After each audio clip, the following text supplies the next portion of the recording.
ఇక్కడ కూడా భూమిరెడ్డి అనే రైతు ఇప్పుడే మాకు సోయా ఇక్కడ మార్కెట్ వచ్చిండు, ఆ రైతులను కూడా కలిసిండు. ఆయన చెప్తున్న మాట ఒకటే, అన్న 7 క్వింటాలు మాత్రమే కొంటున్నారు. కేసీఆర్ గారి ప్రభుత్వం ఉన్నప్పుడు 12-13 క్వింటాలు కొంటుండే. ఇవాళ ఇక్కడ సోయానైతే రంగు మారిందని చెప్పి, వర్షం ఎక్కువ పడ్డదని చెప్పి సోయా కేసీఆర్ ప్రభుత్వం ఉన్నప్పుడు రైతులకి బాధ లేకుండా అని చెప్పి భూమిరెడ్డి రైతు చెప్తున్నాడు. అట్లాగే ఆ తమ్ముడు చెప్తున్నాడు భూమిరెడ్డి, అన్న కేసీఆర్ ఉన్నప్పుడు రైతు బంధు వచ్చింది, కేసీఆర్ ఉన్నప్పుడు మాకు రుణమాఫీ అయింది, కేసీఆర్ ఉన్నప్పుడు టైంకు యూరియా బస్తాలు దొరికినాయి. కానీ ఇక్కడ ఈ కాంగ్రెస్ ప్రభుత్వం వచ్చినాక ఇవాళ ఏది చక్కగా లేదు, టైంకు యూరియా దొరకలేదు, రైతు బంధు పడతలేదు, రుణమాఫీ అన్నారు రుణమాఫీ చేస్తలేదు, ఆదాయం చేసిందని చెప్పి వాళ్ళు చెప్తా ఉన్నారు. అట్లాగే పత్తి పండించే పత్తి రైతులను చెప్తున్నారు, మాయిశ్చర్ శాతం అంటే తేమ శాతం 8% కంటే ఎక్కువ ఉండదని చెప్పి మాకు రేట్ల కట్టింగ్ పెడుతున్నారు.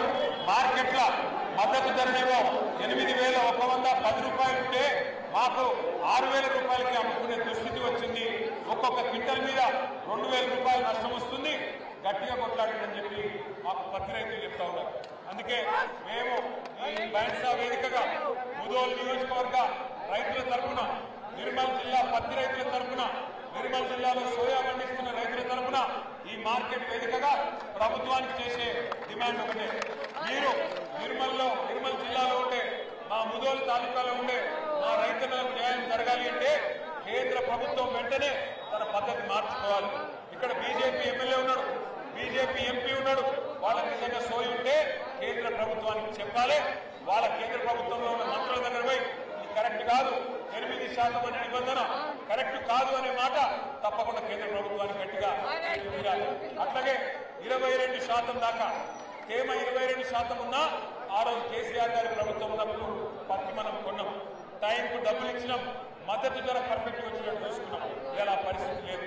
అట్లాగే మీరు సోయా చూస్తే రంగు మారిన సోయాను మరి ఇక్కడ సోయి తప్పిన ప్రభుత్వం కాంగ్రెస్ ప్రభుత్వం కొంటలేదు.